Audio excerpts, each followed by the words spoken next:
benda yang paling susah, iaitu dari segi mentaliti kita, dari segi fizikal kita. Hari kedua saya quarantine, saya dah start demam. Demam panas, saya kira cerit-berit, gatal-gatal. Bagi saya dalam waktu sukan ni, mari kita sama-sama positif. Kita jaga keluarga, kita jaga orang sekeliling kita saling bantu-membantu lah. Bagi mereka golongan yang tak mahu tu, keep it to yourself. Kalau you tak mahu, jangan keluarkan dakwah yang bukan-bukan. Takkan you tak pakai otak zaman COVID ni, kalau 3-4 hari demam, kau tak rasa ke?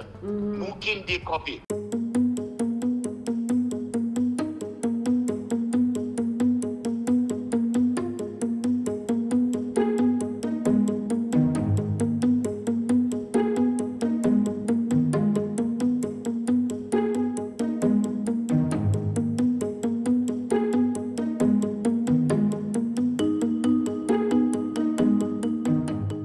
Assalamualaikum dan salam sejahtera kepada semua penonton Melodi. Minggu ini Melodi akan memberi tumpuan khas kepada para selebriti tanah air dalam membantu kerajaan meningkatkan kesedaran masyarakat tentang bahayanya COVID-19. 1 jam ini anda akan bersama kami dalam Melodi khas COVID-19. Penularan jangkitan COVID-19 di negara kita sedang berada pada tahap yang sangat membimbangkan, dengan jumlah kes aktif di Malaysia yang hampir mencecah 100,000 kes dan lebih 3,000 orang telah menjadi korban pandemik ini. Dilihat menyerang tidak mengira bangsa, jantina maupun darjat. Virus ini turut menyerang para selebriti tanah air dan kisah serta pengalaman mereka akan didedikasikan dalam Melodi khas COVID-19 minggu ini.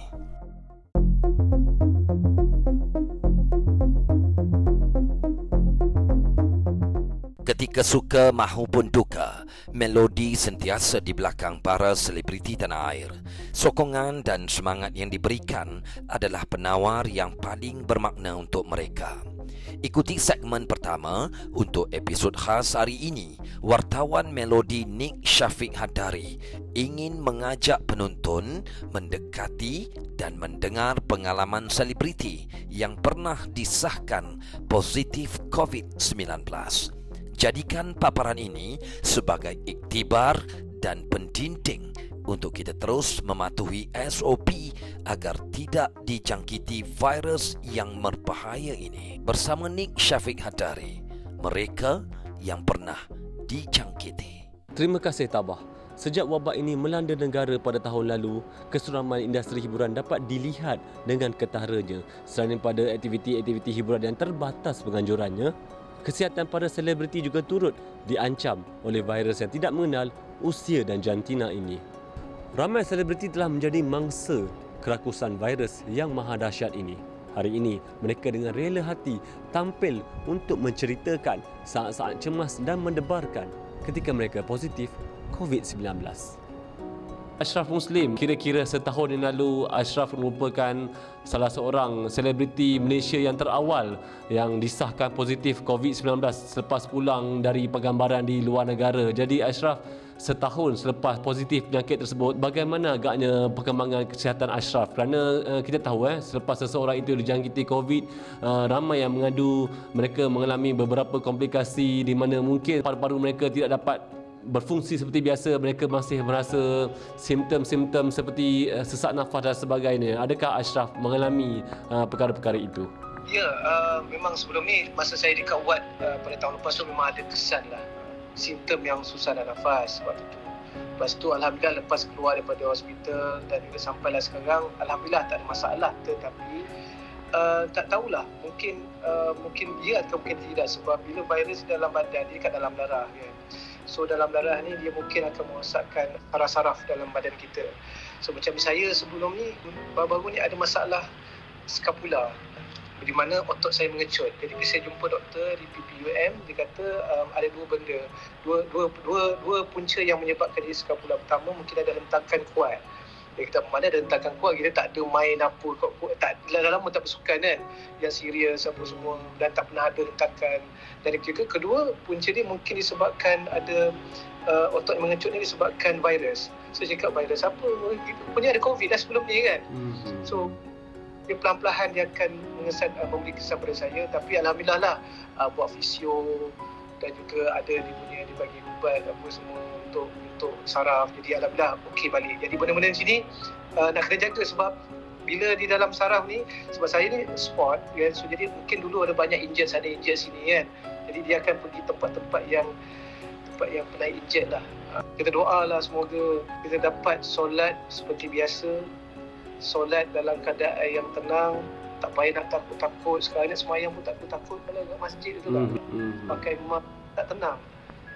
So jadi kita kena usahalah ke arah tu. Itulah nasihat saya lah. Saya bab ni saya tak boleh cakap lah, sedih. Jaga ahli keluarga kita sebab bila COVID ni sekarang ni dia punya varian dah makin macam-macam dah. Sekali kena mungkin mati terus. Sekarang ni dah macam tu dah kan, varian UK, varian Afrika, varian apa India lagi. Saya ada campur-campur pula kan. Jadi risaulah kan. Daripada segi kalau boleh ambil vaksin. Ayolah, kalau contoh kena kita dapat tak adalah rasa sakit sangat, teruk sangat. Kata-kata Ya Ashraf kepada masyarakat di luar sana mengenai kepentingan menjaga SOP ketika kita kali ini sedang menjalani Perintah Kawalan Pergerakan yang ketiga ni. Don't underestimate COVID ni. Sebab makin lama makin bahaya, Ingatlah jaga SOP, sayang orang sekeliling kita, dekat dengan Allah SWT. Jangan sibuk bila time-time ni dah ada peluang dulu kat rumah untuk main telefon ke buat benda-benda yang tak berfaedah kan.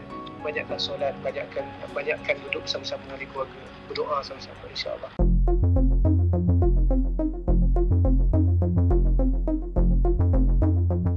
Dalam kekalutan, kita mengharungi serangan pandemik gelombang yang ketiga pada negara.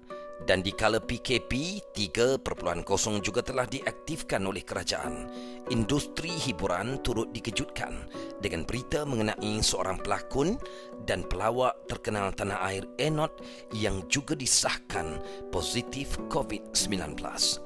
Atas rasa tanggungjawab, lindungi diri, lindungi semua, Enot kini sedang menjalani proses kuarantin kendiri di rumahnya. Kita bersama Enot untuk mendapatkan perkembangan terkini beliau. Assalamualaikum Kak Enot, apa khabar? Sihat Kak Enot Hari ni getting better daripada 3 hari sebelumnya. Baru-baru ni kita dikejutkan dengan berita bahawa Kak Enot telah disahkan positif COVID-19. Beberapa hari lepas, apa yang bermain di fikiran Kak Enot ketika menerima perkabaran ataupun keputusan positif COVID-19? Hari kedua saya kuarantin, saya dah start demam. Demam panas, saya kena cerit-berit, gatal-gatal, datuk iji-iji keluar. Lepas tu saya muntah, saya lembik sangatlah sampailah hari ke-7 kuarantin di rumah. Lepas tu saya okey sikit, tiba-tiba saya rasa dengan bau dah tak ada, dah hilang. Dia macam slow tu hilang tau. Hari ke-8 pergi swab test untuk seminggu punya kan. Saya punya result paling terakhir dapat tahu saya positif. Anak-anak saya semua negatif. Kita orang memang dah well prepared. Kalau if anything happen, kita akan asing. Masih bilik. So anak-anak saya kat luar. Kita start buat macam rutin lah, hantar makanan, pakai sarung tangan. Lepas swab test hari yang ke-10 kita dapat result tu, saya dah positif. Saya dah makin elok. Jadi rasa saya dah start nak ada. Sampailah hari ni positif hari ke-4, saya dah start ada rasa. Dah boleh makan, bau je tak ada. So kita keluar rumah setiap pagi, kita akan jawab soalan daripada MySejahtera. Kita dah bagi tahu dengan KKM, kita dah inform, tinggal tunggu diorang call. Ada kata diorang call untuk bawa kita ke MAX atau ke mana saja, kita akur. Sebab apa, kita tahu itu proses diorang untuk check balik badan kita macam mana keadaan kita. Tapi kalau anda kata diorang tak call, tak apa, kita kat rumah kita standby je. Setiap pagi bangun, rutin saya adalah check tekanan darah tinggi, check tekanan dalam badan, check oksigen, semua saya check. Benda-benda tu semua ada dalam tangan. Benda tu kita check setiap hari untuk pantau. Lepas tu kita akan tanyalah kawan-kawan kita yang doktor, okey tak tekanan kita hari ni, okey tak darah kita hari ni. Sebab bila kita kena virus ni, dia kacau semua sistem badan kita. Baik darah kita, baik kencing manis yang tak ada pun tiba naik, dia macam tu dia kacau, semua dia kacau. Kepada orang-orang di luar sana yang sentiasa mendoakan kesihatan Kak Enot untuk sentiasa sihat dan cepat sembuh daripada virus COVID-19 ni, kata-kata buat mereka. Terima kasih banyak pada kejiranan saya kat Seri Bangi ni. Diorang sangat-sangat support, diorang sangat-sangat membantu di kala saya tengah kesusahan sekarang ni. Diorang yang hantar makanan pada anak-anak saya pagi, tengah hari dan malam setiap hari. Sebab tahu saya tak boleh nak masak. And then thank you juga untuk fan-fan kita kita, sahabat-sahabat kita yang selalu doakan kita, mesej apa semua okey ke tidak. Jadi untuk yang COVID survivor dekat rumah, yang duduk kuarantin kat rumah sebab tak dipanggil lagi oleh KKM, kita kena jaga juga diri kita macam mana pun diorang panggil atau tidak, kita kena survive sendiri. Maknanya kita cure diri kita dulu kat rumah ni macam mana. Kena kuatkan semangat, otak kena set, kata kita mesti lepaskan fasa sakit kita, kena lepaskan. Baru kita akan jadi macam dulu balik. Tak kata penat, memang penat. Dia cakap banyak kan dia akan jadi cepat penat. Tapi kita try to manage balik diri kita macam mana. Terima kasih banyak-banyak semua. Doakan saya sihat. Ya. Semoga Enot terus kuat dan tabah menghadapi dugaan ini dan kembali sembuh seperti sedia kala. Kita berehat seketika dan Melody akan kembali lagi selepas ini. Dengan COVID, korang tak takut. Maknanya kau keluar, kau tak nampak pun COVID tu. Tapi dengan vaksin yang kau tahu, kau nampak, kau takut. Kes makin tinggi, makin ramai yang dah tak selamat, makin ramai yang tak dapat diselamatkan.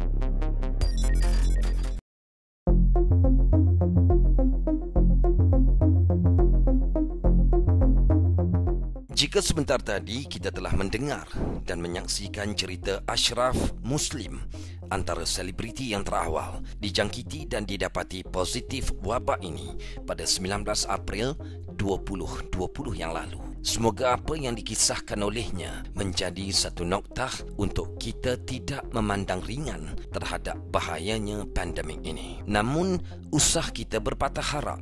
Tiap penyakit pasti ada ubatnya. Alhamdulillah, usaha keras kerajaan kita untuk memberi vaksin kepada rakyat dalam program imunisasi COVID-19 kebangsaan telah pun tercapai. Program imunisasi COVID-19 kebangsaan telah dilancarkan pada 24 Februari yang lalu. Para selebriti tanah air tidak ketinggalan menyahut seruan ini. Ramai antara selebriti telah pun menerima vaksin dan keyakinan mereka terhadap vaksin akan dikongsi bersama anda dalam segmen Selebriti dan Vaksin bersama wartawan kami, Ria Zahri.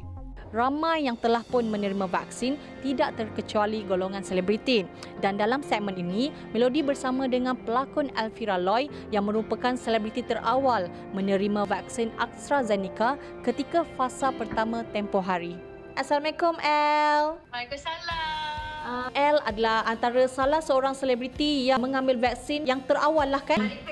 Hari kedua kan, pada 6 Mei yang lalu, yang mana ketika itu vaksin itu dibuka secara sukarela, vaksin AstraZeneca kan. Kongsikan sedikit pengalaman El. Actually El memang quite nervous. El memang ada macam anxiety lah bila ada dekat hospital, bila jumpa doktor ke, memang lemah lutut lah, tak tahu macam mana. Tapi pada hari tu El tak tahu kenapa El volunteer sendiri. Mungkin sebab El pun dah fed up lah dengan COVID ni, dah penat kan. Kita pun nak sihat cepat-cepat. Bila El sampai kat situ, semua proses tu memang sangat mudah and also senang. El ada ataupun tidak menghadapi kesan-kesan sampingan? So far tak ada. Kalau kita baca pun after 8 hours baru kita akan ada simptom-simptom. Yang El rasa macam pening kepala sikit je lah. Bila dah tidur, ambil Panadol, okey dah. Macam kita tahu memang ada orang akan ada simptom-simptom yang normal seperti demam, pening kepala, lapar. So benda tu normal. Alah, Mami cerita pasal vaksin. Apa? Bye-bye. Alright, okay El, kalau El boleh memberi sedikit nasihat lah kepada masyarakat di luar sana, mungkin El boleh mewakili golongan-golongan belia lah, yang mana mungkin dekat luar sana yang masih lagi belum ada kesedaran untuk mengambil vaksin. Saya percaya ramai yang sebenarnya nak vaksin ni tapi tidak tahu tentang apa itu vaksin dan juga takut-takutlah. Apa yang El boleh cakap, sebenarnya tak sakit langsung. El memang tak suka jarum tapi memang tak sakit. Vaksin ni Alhamdulillah kebanyakan peratusan dia semuanya selamat, semuanya mengalami mild simptom sahaja selepas divaksin. Siapa yang rasa ragu-ragu, kalau boleh pergi cari sos, baca lebih banyak. Ia adalah penting bukan sahaja untuk diri kita, untuk satu rakyat Malaysia ni, sebab kita nak capai herd immunity supaya semua orang selamat. Jadi kita sama-sama kena lakukan tanggungjawab ini supaya semua boleh hidup normal seperti dulu. Kalau kita lihat sekarang ni kan, keadaan sekarang ni jumlah kes harian semakin membimbangkan. Pendapat El sendiri tentang inisiatif kerajaan membuat program imunisasi COVID-19 ini. Awal-awal tu memang agak menakutkan, tapi sejak kes tinggi, benda tu yang membuatkan semua orang tergerak hati untuk ambil vaksin ni sebab mereka dah takut. Kes makin tinggi, makin ramai yang dah tak selamat, makin ramai yang tak dapat diselamatkan. Sebabkan itu, ramai juga yang dah volunteer. Kalau kita tengok second open registration untuk vaksinasi ini juga perlu ramai yang nak mendaftar. It's a good sign. El harap sangat lepas ni kerajaan boleh laju-lajulah bagi kita orang semua vaksin sebab semua orang pun dah makin bersemangat sama nak capai target untuk imunisasi. Kepada mereka yang sekarang ni tengah fight against COVID ni, El harap sangat semangat korang tak patah. El harap korang berusaha untuk menjadikan diri itu positif. El doakan semuanya sihat dan bebas daripada COVID itu. Kepada orang yang muda-muda, pergilah volunteer untuk ambil vaksin tu supaya kita boleh tolong ramai orang. Hopefully lepas ni semua orang akan dapat divaksinkan. Okay? Thank you so much, El. Bye-bye. Bye.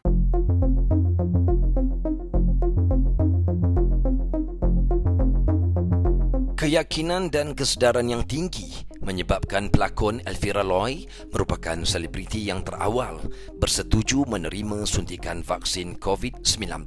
Bukan hanya Elvira, Syukri Yahya juga adalah antara yang terawal menyahut seruan program imunisasi COVID-19 kebangsaan. Siapa saja yang mengikuti Instagram Syuk tahulah baru-baru ni hari Isnin yang lalu Syuk telah pun menjalani program imunisasi iaitu pengambilan vaksin. Kongsikan sedikit sebagai salah seorang selebriti artis yang telah pun menerima vaksin dos yang pertama. Kongsikan sedikit pengalaman. Syuk nak bagi tahu, Syuk ambil vaksin dekat PWTC. Memang ramai manusia untuk yang nak ambil vaksin tu. Tapi dia punya proses tak lama, sekejap aja. Wife teman dia tunggu kat dalam kereta. Dia tunggu dalam kereta ambil masa tak sampai sejam. Once dah vaksin, Syuk dapat rasa tangan tu biasalah kita kalau kena injek tangan kan dia macam kebas sikit. Hari ni adalah hari kedua Syuk tak ada simptom-simptom yang teruk. Balik Syuk cuma rasa macam lapar. Malam sikit tu Syuk rasa mengantuk awal. Besok bangun okey tapi kepala rasa macam berat sikit lah. Hari ni 100% dah recover lah. Demam ke apa semua tak ada. Syuk, mungkin Syuk boleh kongsikan sedikit ataupun mungkin sekarang ni ada golongan-golongan yang takut untuk pergi ambil vaksin kan, terutamanya golongan-golongan yang dah berusia. Mungkin Syuk ada sedikit nasihat kepada golongan-golongan ini. Yang Syuk rasalah kita jangan dengar benda-benda viral yang dia tak sahih, dia udah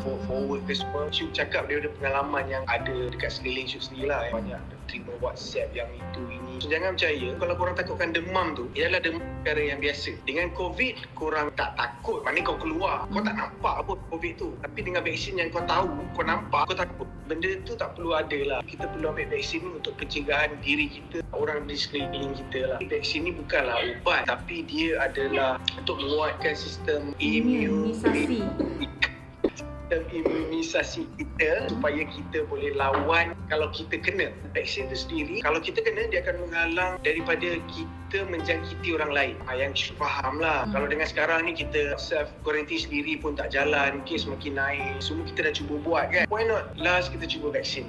Jadi bagi Syuk sendiri kan, melihat kepada keadaan sekarang, kalau kita tengok setiap hari kes susahlah nak turunkan. 7,000 lebih, 9,000 lebih. Peningkatan kes tu semakin meningkat dan belum lagi pun menurun. You sebagai seorang yang mungkin ada pengaruh itu sendirilah. Mungkin you ada nasihat ataupun apa yang you boleh katakan kepada orang di luar sana yang segelintir ni yang masih lagi degil, masih lagi tak nak duduk rumah. Syuk gunakan platform Instagram Syuk sendiri untuk bagi info yang baik tentang vaksin ni. Untuk diorang yang tak percaya dan tak nak ambil vaksin ni, jangan selfish lah. Sebab rata-rata semua orang akan ambil vaksin. Apabila awak tak nak ambil kan, maknanya awak akan merisikokan diri awak dan orang lain. Kalau kita sama-sama rakyat Malaysia sepakat ambil vaksin, so kita akan dapat herd immunity tu. Untuk kadar jangkitan COVID-19 tu akan lenyap. Jaga je lah SOP tu. Kalau betul-betul tak ada apa yang kau nak buat kat luar tu, kau tak payahlah keluar. Kerajaan dah suruh lockdown dekat rumah, tak payahlah. Kita ambil peluang masa 14 hari tu untuk kita balik ke kampung, untuk kita spend masa dengan keluarga. Kita tak tahu kita pembawa ataupun kita terkena dekat sana kan. Better kita duduk diam-diam kat tempat. Kerajaan pun bagi bantuan apa yang mereka boleh bagi. Kalau rasa anda tak selfish ataupun pentingkan keselamatan orang di sekeliling, kita duduk di rumah tu je. Thank you so much, Syuk. Thank you sebab kau. Takkan Takkan you tak pakai otak zaman COVID ni, kalau 3-4 hari demam, kau tak rasa ke? Mungkin dia COVID. Kau tetap paksa dia berlakon. Bila dia berlakon, betul-betul dia positif. Saya sebenarnya sedih dengan apa yang berlaku pada arwah. Saya tak pernah turun. Cuma abang ipar je yang perlu uruskan, dan saya cuma boleh uruskan apa-apa yang patut je melalui telefon.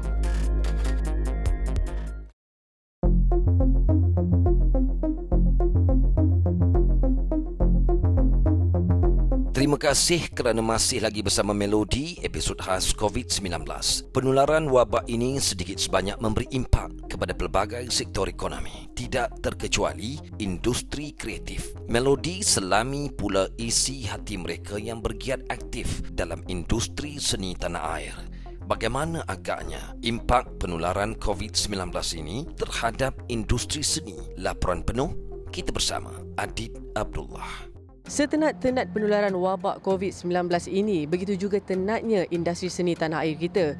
Ramai insan seni yang terpaksa menangguhkan kerja demi membantu untuk menghentikan penularan wabak COVID-19 ini. Melodi berkesempatan bersama pengarah Michael Ang dan juga pelakon Datuk Fiz Fairuz bagi mengetahui pengalaman mereka yang terpaksa bekerja sepanjang pandemik ini.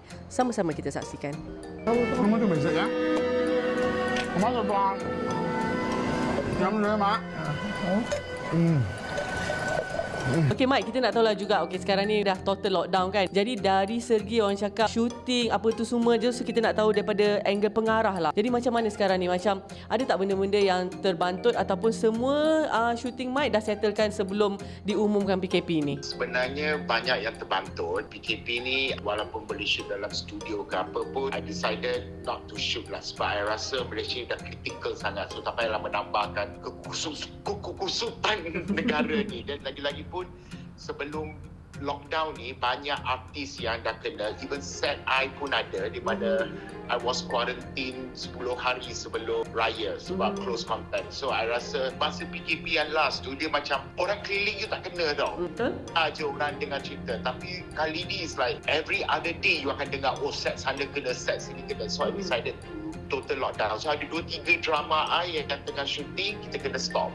Mike antara pengarah-pengarah yang stopkan penggambaran tu sebelum kerajaan cakap total lockdown apa semua kan, sebab untuk menjaga kru-kru masing-masing apa semua kan. Tapi ada tak apa-apa kata-kata Mike kepada mereka ni yang mungkin ada setengah yang mungkin mereka kata teruskan je lah shooting ni walaupun apa pun jadi? Lalu orang yang decide untuk shoot ialah producer. Tapi I tak salahkan juga untuk kru-kru yang minta producer shoot, sebab mereka pun you kena faham, dia bukan macam artis. Kalau tak shoot ada je boleh buat IG review lah, jual produk lah, tetap boleh buat kelangsungan hidup.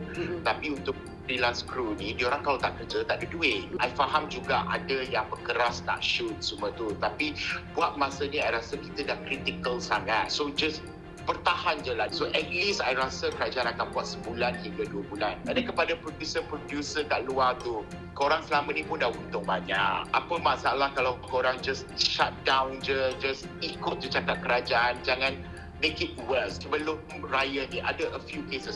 Sebenarnya ada pengang dengan producer tu. Kau dah tahu pelakon kau sakit, kau paksa pelakon kau datang set untuk shooting. The very same day, pelakon kau kata cakap dah 3-4 hari I demam. Takkan you tak pakai otak zaman COVID ni, kalau 3-4 hari demam, kau tak rasa ke? Mungkin dia COVID. Kau tetap paksa dia berlakon. Bila dia berlakon, betul-betul dia positif. Dia lepas pelakon lain tu, pelakon tu datang set aku. You orang faham tak? So producer ni pun pakailah otak yang bertimbang rasa lah korang. Yelah, kita faham kru-kru perlukan duit kan. Ada yang dapat pun macam by contract apa semua. Jadi macam ada tak antara kru yang datang kepada Mike untuk minta bantuan ke apa? Masa I ambil keputusan untuk lockdown, ada drama dia orang shoot tak habis, dia baru shoot setengah jalan. Tapi I decided to pay them almost 90%. Basically I just cakap this is advance untuk korang. Bila lockdown habis, korang kena masuk, korang kena habis juga drama ni. Tapi pandai-pandai lah korang jimat-jimat. Tapi ada juga yang pinjam, ada minta bantuan. So I'm okay because diorang memang kru I yang dah kerja lama. So I pinjam lah. Adakah lepas ini kalau sesiapa yang nak jadi kru produksi di bawah Michael Ang, kena dah tengok dah vaksin ataupun dah register? Kena ke macam tu? Ada tak syarat-syarat macam tu? Yes, I'm going to do that. Setiap kali I start production, I akan bayar untuk mereka buat COVID test. Tu pun ada juga yang kena positif lepas tu. I dah pastikan kalau you nak shoot, ada you register dah atau you dah vaksin. At least you dah register yang you nak vaksin. Pada aktiviti vaksin tu dah daripada set aku. Begitulah nasihat yang tegas dari Michael Ang jika mahu masuk ke set penggambarannya. Sama-samalah kita jaga satu sama lain. Jika bukan kita, siapa lagi yang akan menghentikan rantaian wabak ini? Kini kita bersama pula pelakon yang pernah memenangi anugerah pelakon lelaki terbaik anugerah skrin, iaitu Datuk Fiz Fairuz.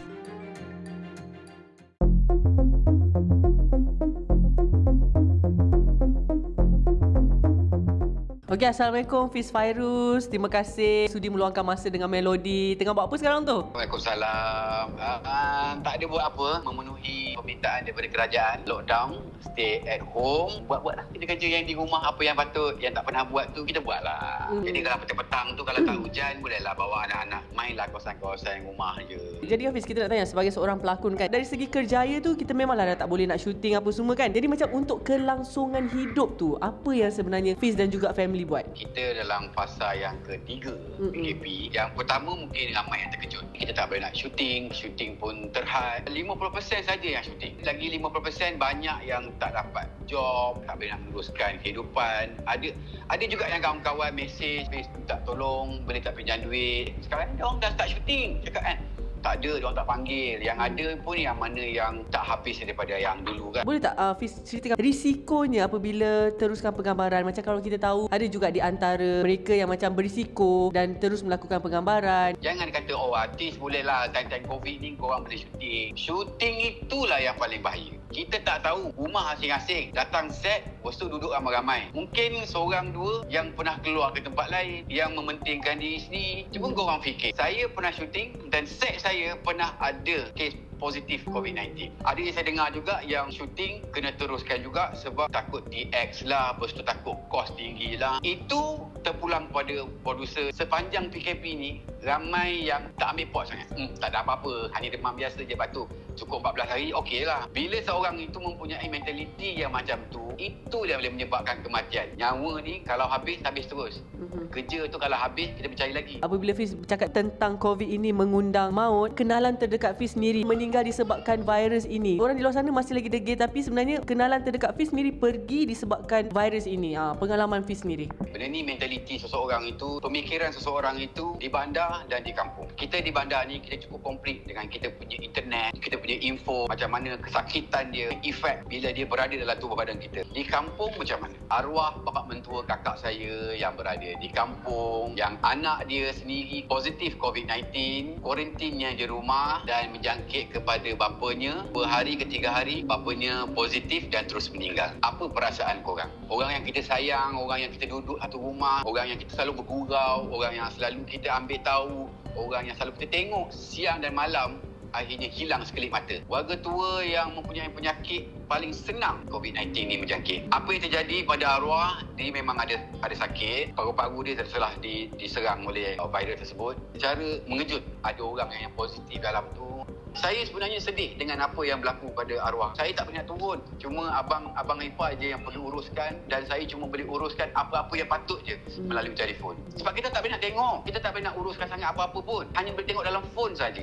Korang nak ke benda-benda macam ni? Saya tak tahu macam mana nak describe lagi untuk menceritakan kepada semua rakyat Malaysia yang bahawa COVID-19 ni sangat bahaya. Tolong jaga diri, kita jaga kita, dan apa yang berlaku ni adalah satu hikmah yang akan berlaku pada semua orang. InsyaAllah dalam masa sedikit lagi, insyaAllah kita dapat putuskan rantaian COVID-19. Pengalaman yang dilalui Datuk Fiz pasti dapat dijadikan iktibar untuk kita. Beringatlah wahai semua, jangan sesekali kita mementingkan diri sendiri. Kelak pasti akan menyesal di kemudian hari. Yang pergi pasti takkan kembali. Yang tinggal hanya doa yang diiringi. Al-Fatihah. Bagi saya dalam waktu sukan ni, mari kita sama-sama positif. Kita jaga keluarga, kita jaga orang sekeliling kita, kita saling bantu-membantulah. Kita tengok dalam satu kawasan jenazah diusung. Kita tak mau dah, kita dah cukup dah. Kita nak tengok supaya kita bebaskan diri kita daripada COVID yang melampau.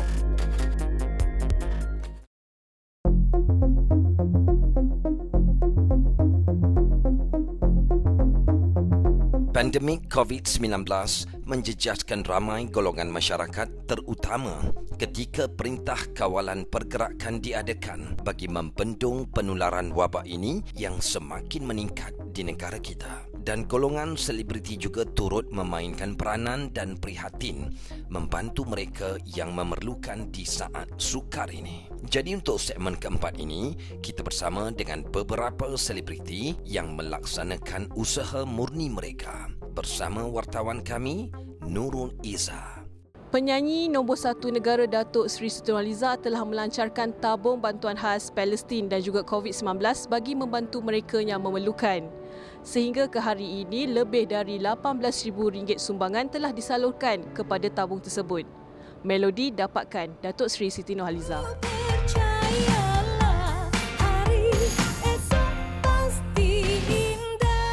Assalamualaikum Datuk Siti, apa khabar? Waalaikumsalam warahmatullahi. Sihat alhamdulillah. Mungkin ramai nak tahu macam mana Datuk Siti terdetik untuk nak melancarkan tabung bantuan khas ni. Sebab kita tahu kan tahun lepas Datuk Siti pun dah pernah melancarkan tabung bantuan PKP. So untuk fasa ketiga ni mungkin Datuk Siti boleh kongsikan sedikit. Okey, alhamdulillah sebenarnya terdetik hati tu daripada rasa tanggungjawab sebagai rakyat Malaysia, sebagai umat Islam. Saya rasa semua orang mengalami waktu yang sangat sukar. Tabung ini adalah sambungan daripada tabung PKP Siti Nurhaliza yang pernah saya lancarkan dulu. Kali ini juga bantuan untuk saudara Islam kita di Palestin. Tabung ini diberi nama Tabung Bantuan Khas Palestin dan COVID-19.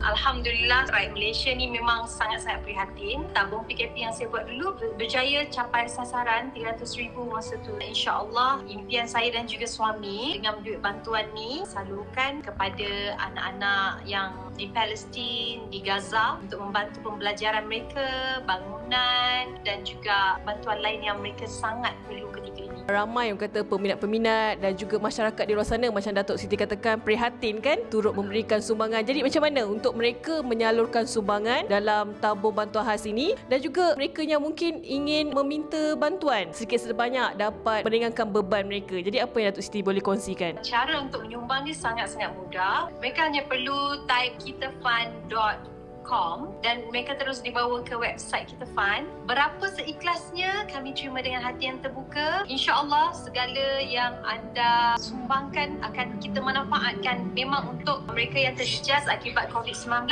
dan juga tabung Palestin yang kita bantu saudara kita di sana. Alhamdulillah, selebriti ni diberi satu keistimewaan bila kita mempunyai followers yang ramai, jadi perhatian. Jadi kita gunakan platform ni untuk mengajak kepada perkara-perkara yang baik. Sebagai penerima sumbangan bagaimana? Melalui pengalaman yang sebelum ni memang saya dapat banyak sangat DM melalui syarikat, orang perseorangan dan kita tengok juga kawasan-kawasan yang terdekat. Kita juga ada kontak dengan mereka yang turut terlibat dalam rumah-rumah kebajikan. Kita dapat info yang banyak mengenai mereka yang sangat memerlukan, yang terjejas. Anak-anak seni pun melalui tabung PKP pertama saya dulu pun saya dapat beri sedikit sumbangan kepada mereka. InsyaAllah saya harap tabung ini dapat diteruskanlah sampai bila, sebab sekarang ni pun COVID kita tak tahu bila akan berakhir kan. Pastinya bukan setakat selebriti, masyarakat di sana pun semuanya terjejas akibat COVID-19, kes yang semakin meningkat tinggi ni kan. Jadi macam Datuk Siti sendiri mungkin ada tak pesanan ke nasihat ke kepada mereka di luar sana untuk kita membendung penularan COVID-19 yang semakin meningkat untuk jaga diri? Bagi saya dalam waktu sukan ni mari kita sama-sama positif, kita jaga keluarga, kita jaga orang sekeliling kita saling bantu-membantulah. Saya sendiri pun memang takut dalam menjaga-jaga pun kita takut. Sebab benda ni adalah musuh yang kita tak nampak. Kalau kita nampak senang kita buat persediaan, kita lari ke kita apa kan. Tapi ini kita tak tahu orang yang di sekeliling kita ni dia positif ke, tak positif ke. Apa yang perlu kita titik beratkan soal mask, sanitize ke, jarak ke, semua kita makin perketatkan lagi. Macam sekarang ni tak boleh keluar, jangan keluar lah. Kecuali betul-betul penting sangat dan barulah keluar. Kita amalkanlah vitamin C, vitamin D, hot honey lemon lah. Makanan sunnah pun sendiri pun sebenarnya sangat-sangat bagus macam habatus sauda. Mencegah lebih baik daripada mengobati kan. Terbaru pengambilan vaksin kan kalau kepada mereka di luar sana? Saya pun alhamdulillah dah selesai pun vaksin pertama. Jadi satu family kalau boleh yang menonton ni ajak family anda semua daftar dan dapatkan vaksin kerana dia boleh mengurangkan risiko yang tidak baik kepada tubuh badan. Kerajaan dah berikan yang terbaik, dah usahakan yang terbaik. Apa kata kalau kita jaga diri kita pula?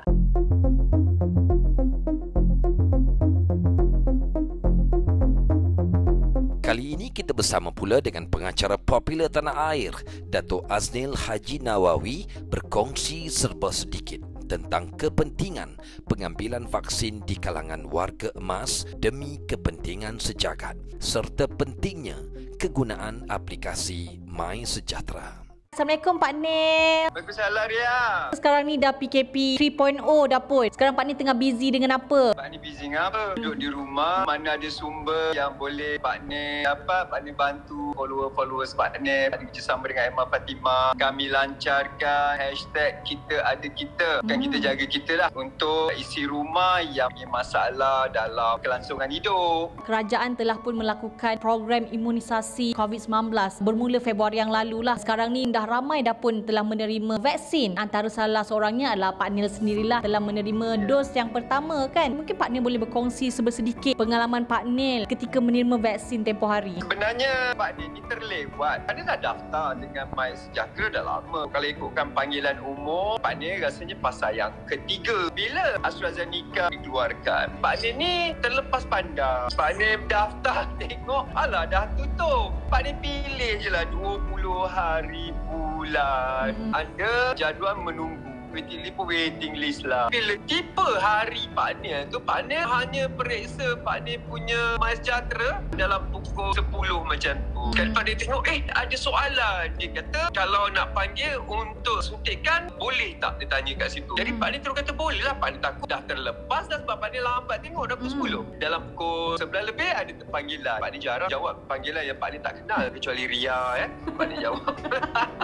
Bila Pak Nil jawab, dia kata, boleh tak datang dalam pukul 2.30. Kata, boleh sajalah. Sampai kat sana memang orang ramai sangat Ria. Pak Nil tabik lah kepada kawan-kawan yang berjaga. Dia sangat lancar. Bayangkan Ria, tempat kita buat anugerah juara lagu tu dah ditukar Ria. Pak Nil masuk dalam, Pak Nil tengok lampu. Mana kerusi-kerusi yang diorang dah sorok ni? Dah tak ada dah. Bila duduk dekat situ, ada pula kawan dengan mungkin juga doktor yang akan bagi penerangan. Dia akan tanya, kita punya alergi ke, ada masalah kesihatan apa ke. Dekat situlah kita bagi tahu. Bila dah selesai, dia tu tak panas lagi tempat duduk kita tu. Kita dah berubah dah kerusi. Dah sampai ke tempat cucuk tu, doktor dia ataupun pegawai cucuk Pak Nil panggil, layan semua sama. Pak Nil rasa pegawai cucuk tu pun tak kenal Pak Nil masa dia nak cucuk Pak Nil tu. Banyak berita-berita yang keluar, antaranya kalau kita lihat kan, ada di negeri-negeri seperti di Kelantan, hampir 10,000 orang gagal untuk menghadiri temu janji vaksin. Lepas tu dekat Negeri Sembilan tak silapnya sampai 6,200 orang yang tidak hadir temu janji. Golongan-golongan ini adalah orang yang berusia. Dapat je WhatsApp yang macam Mak Teh lah, Pak Teh tu kan. Satu, kalau kita lihat kenapa mereka tak hadirkan diri, satu mungkin masalah gerakan. Kalau golongan-golongan tua, mereka dah jadi satu ketakutan untuk keluar. Mereka adalah golongan berisiko tinggi. Macam mana kalau mereka pergi ke tempat yang orang ramai? Jadi kita tak boleh salahkan mereka. Kenapa mereka takut nak hadir? Dua, mungkin mereka terpengaruh dengan WhatsApp yang pelbagai. Kadang-kadang, yelah,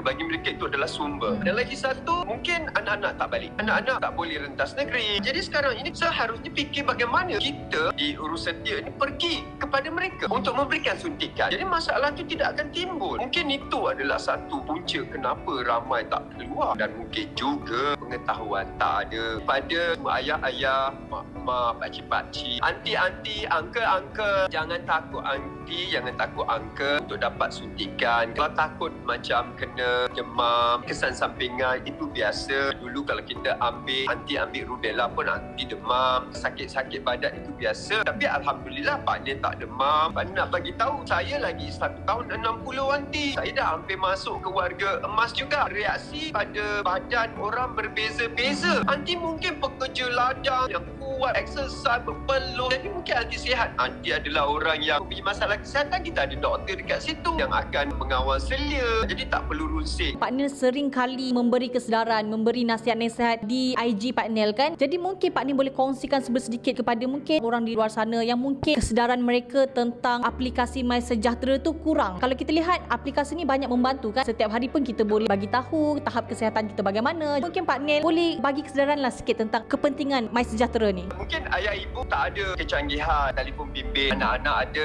anak-anak tolong bagi tahu ayah ibu. Mungkin ayah ibu tak ada aplikasi MySejahtera. Mereka dapat terima call dan buat call pun dah bagus dah di kampung tu. Anak-anak boleh daftarkan di bawah tanggungan anak-anak. Dan pada waktu yang sama, dekat MySejahtera itu semua ada. Dia update macam-macam kat situ. Vaksin berapa dah masuk, vaksin berapa dah dikeluarkan, jumlah kematian harian, jumlah kes harian pada waktu yang sama. Kalau kita perhatikan dekat MySejahtera itu, dia akan tahu kita pergi mana. Jadi bila dia tengok kita ni agak liar, jalan sana, jalan sini, jalan sana, jalan sini, dia boleh track. Jadi dia akan letakkan anda dalam golongan yang berisiko tinggi. Dan MySejahtera boleh track awak tinggal dekat mana. Jadi dekat situ dia akan cakap kawasan awak ini adalah dalam radius zon bahaya, zon merah. Sekarang ini MySejahtera dah diupdatekan lagi dengan wanita yang mengandung, wanita yang menyusu. Dia tahu dekat situ. Bila dia tahu, senang untuk dia track dan untuk dia bagi atau tidak suntikan. Kita ni dah ada herd community ke? Pak dia nak bagi tahu, Pak dia bagi cari sekarang ini. Ini adalah komuniti kita. Kalau kata seorang ni ambil, seorang ni ambil, seorang ni ambil vaksin, seorang ni ambil vaksin, yang satu ni degil tak nak ambil atau memang tak boleh ambil. Nampak tak kita boleh lindung? Itu sebabnya empat ni kena keluar, kena daftar supaya yang tua, yang sakit, kanak-kanak, yang anti vaksin, yang tak nak ambil ni kita boleh lindung. Inilah dia 80% yang kita nak. Pak ni dah jadi pegawai kerajaan dah bagi tahu.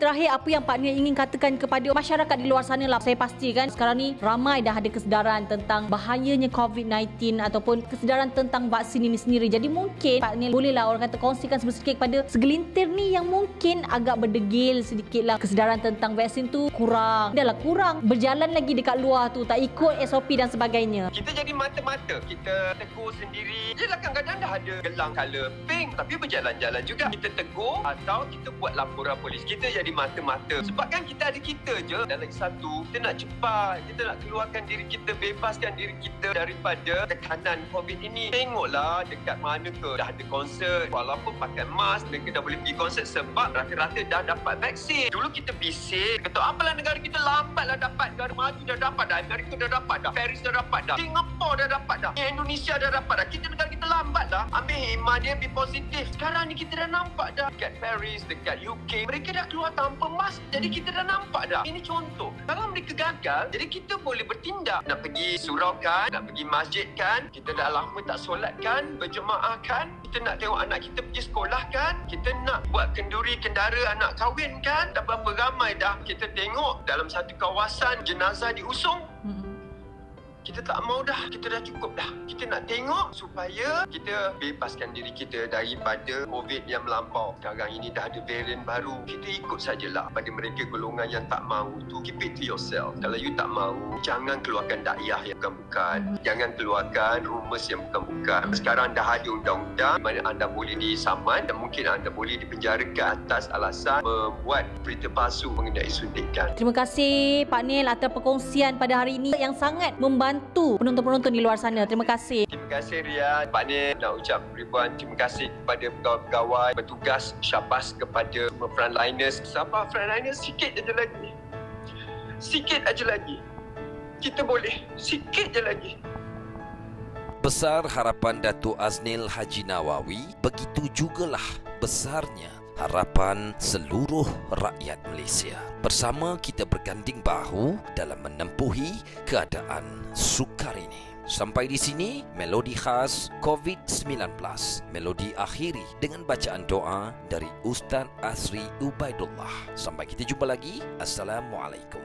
Kepada penonton Melodi, marilah kita sama-sama berdoa semoga wabak COVID-19 ini akan hilang daripada negara kita. Bismillahilladzi la yadurruhu ma'asmihi syai'un fil ardi wala fis sama' wa huwa as-sami'ul 'alim. Allahumma inni a'udzu bika minal barasi wal jununi wal juzam wa min sayyi'il asqam.